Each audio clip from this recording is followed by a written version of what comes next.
What if I told you that Goliath was not the only giant in his family? What if I told you that the story you know about him is just the surface of a much darker and more mysterious past? But before we begin, if you love deep biblical stories like this, make sure to hit that subscribe button and turn on notifications. That way, you won't miss any of our powerful biblical revelations. Goliath was not an ordinary man. He belonged to a race of giants known as the Rephaim, an ancient and powerful group that existed long before the Israelites entered the Promised Land. His ancestors were tied to the Nephilim, the hybrid offspring of fallen angels and human women, mentioned in Genesis 6 verse 4. The Bible tells us that Goliath was from Gath, one of the 5 major Philistine cities. But where did his people really come from? To answer this, we need to go back, way back, to the time when the Israelites first encountered giants in the land of Canaan. When Moses sent spies to explore Canaan, they returned terrified, saying, "We saw the Nephilim there. The descendants of Anak come from Nephilim. We seem like grasshoppers in our own eyes, and we look the same to them." Numbers 13:33. The Nephilim and Rephaim were not just tall men. They were warriors feared by everyone. They were scattered across different cities, including Gath, where Goliath was eventually born. Now, here's something that most people don't know. Goliath's father was a powerful warrior named Rapha. The name Rapha is linked to the word Rephaim, meaning giant or mighty one.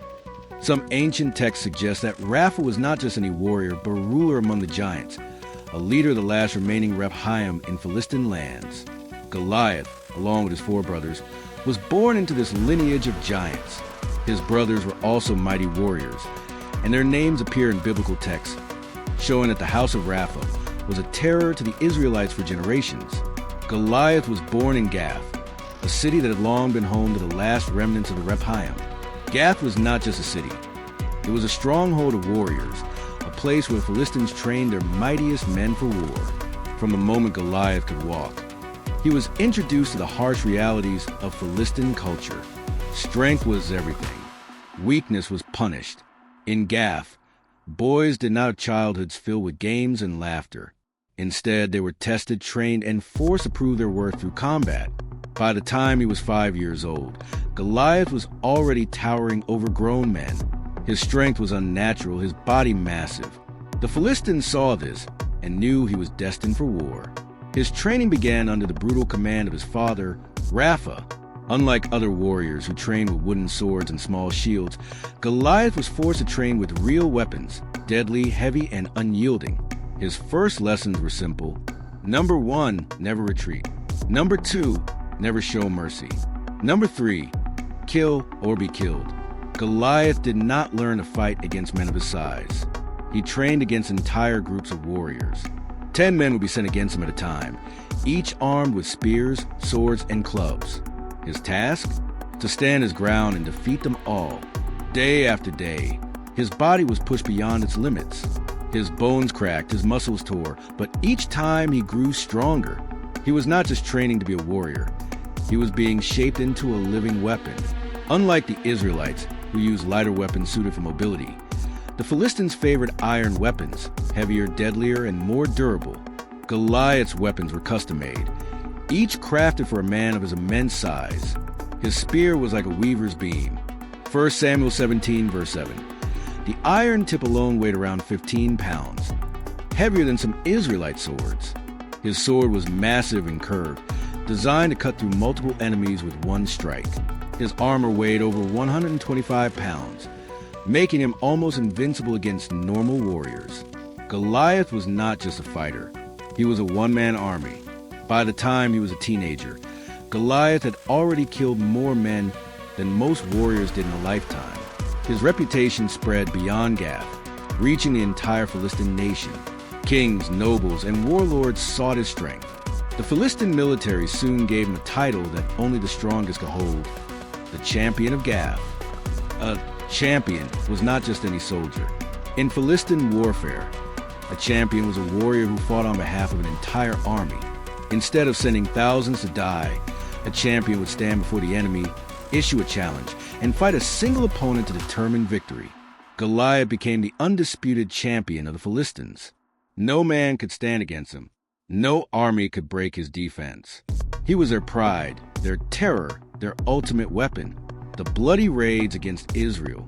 As Goliath grew in strength, the Philistines became more aggressive. They no longer feared Israel's God, believing that their own might could crush any opposition.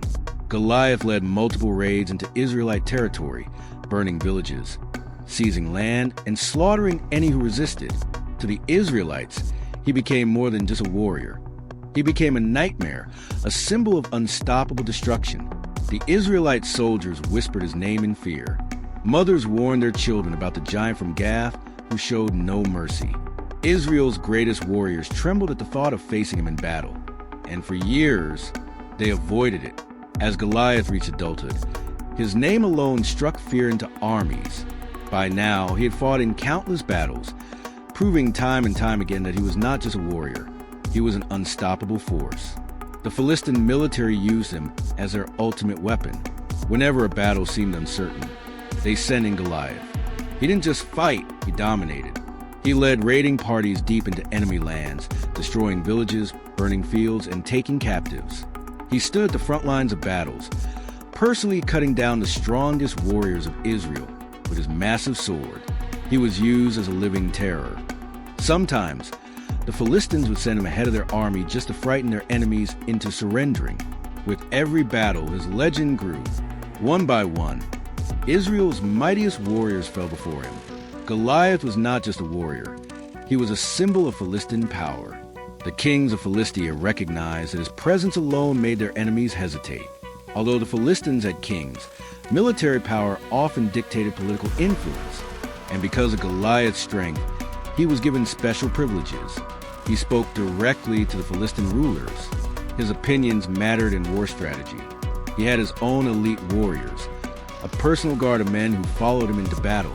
He was feared even among his own people. Many Philistine nobles knew that challenging him meant death. This made Goliath dangerous, not just to Israel, but to Philistine politics as well. There were whispers that if he wanted, he could overthrow the king and rule himself. But Goliath was not interested in politics. He lived for one thing: war. The Philistines worshipped false gods, like Dagon, and saw Israel's God as weak. After all, hadn't they defeated Israel in the past? Hadn't they stolen the Ark of the Covenant once before? To Goliath, Israel's warriors were cowards. He had seen them flee many times before. He believed no man among them was worthy of facing him. He despised their faith. The idea of one God ruling everything seemed foolish to him. His people believed in many gods, gods of war, strength, and conquest. So when he stood before the Israelite army, shouting insults, he was not just mocking them, he was mocking everything they believed in. To him, this was not just a battle, it was a humiliation. When the Philistine army marched to the valley of Elah, they were confident. They had Goliath, their greatest weapon, and they knew Israel had no one who could match him. For 40 days, Goliath stood before the Israelite camp, issuing his challenge. "Send out a man to fight me. If he kills me, we will be your slaves. But if I kill him, you will be ours."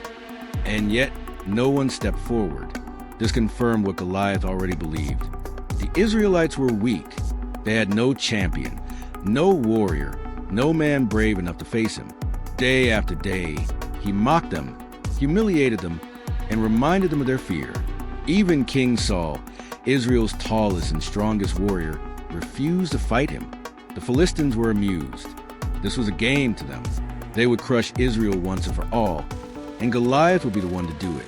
What they didn't know was that, in a small village, an unlikely warrior was on his way to change history forever. David was no soldier. He was no champion.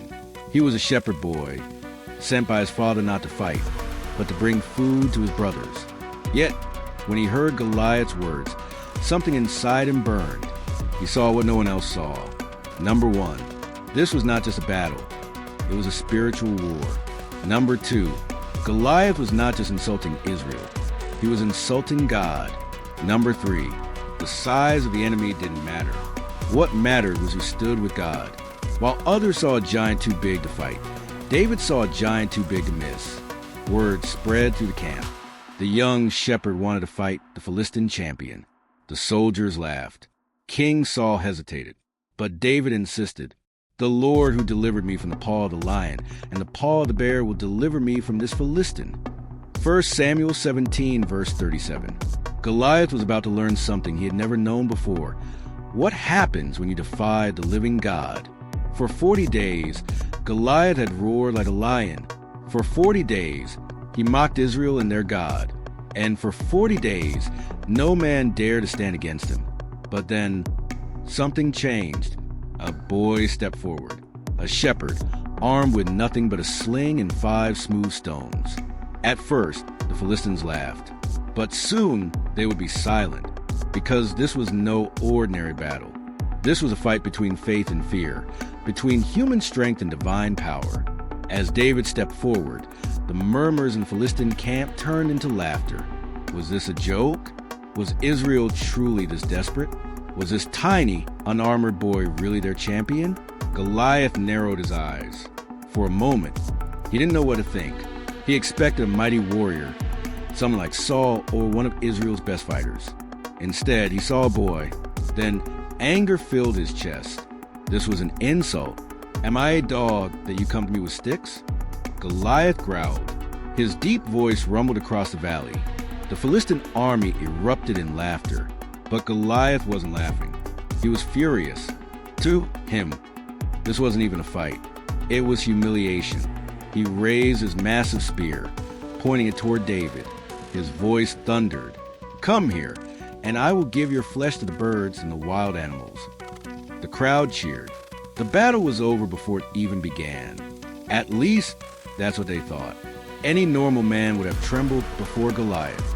But David, he stood his ground, staring directly into the eyes of the giant. And then he spoke words that silenced everyone. "You come against me with sword and spear and javelin, but I come against you in the name of the Lord Almighty, the God of the armies of Israel, whom you have defied." The Philistines stopped laughing. "Today, the Lord will deliver you into my hands. I will strike you down and cut off your head." Goliath's face darkened. This boy wasn't afraid. In fact, he spoke with a confidence that unnerved even the great Philistine warrior. This was no ordinary opponent. But it was too late to reconsider. The battle had begun. For the first time in his life, Goliath faced something unexpected: speed. David didn't move like a warrior in heavy armor. He wasn't dragging a sword. He was running, quick and agile, like a predator in the wild. Goliath adjusted his stance. He raised a spear. But then, a sudden, sharp pain exploded in his forehead. The stone struck him with supernatural force. It wasn't just a lucky shot. It was guided by something far greater than David's hand. Goliath's vision blurred. He tried to step forward, but his legs failed him. The mighty warrior, the terror of Israel, the undefeated champion, the Philistines, stumbled. Then he fell, face down, dead. For a moment, no one spoke. The Philistines couldn't believe their eyes. The Israelites stood frozen. Even David himself stared, realizing what had just happened.